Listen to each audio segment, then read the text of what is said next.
yeas are 47, the nays are 53. The motion to discharge is not approved.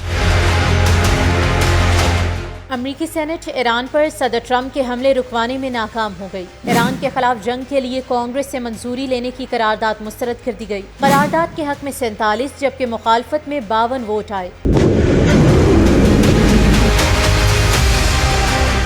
Trump इंतजामिया ने Iran के खिलाफ फौजी कार्रवाई के जवाब के लिए मुख्तलिफ दलाइल पेश किए, जिनमें ईरान के जौहरी प्रोग्राम को दोबारा शुरू करने और अमरीका पर तवील फासले के मिसाइल हमले की तैयारी शामिल थी।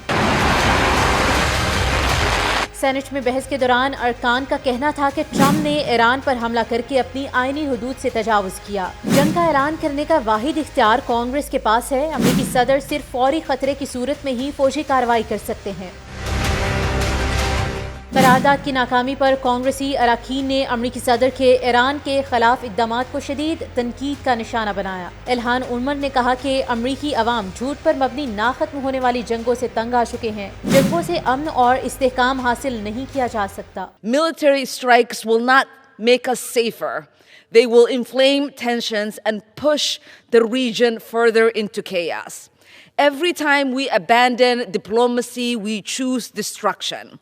We know who will bear the costs of this decision. Innocent civilians caught in the crossfire. अमरीकी सेनेट के रुकन जिम मैक ने अमरीकी झूठे साबित कर दिए। कहा ईरान पर हमले वाज़ेह झूठ पर मबनी है। खुफिया ब्रीफिंग्स में ये साबित नहीं हुआ कि अमरीका पर ईरान की तरफ से फौरी खतरा मौजूद था।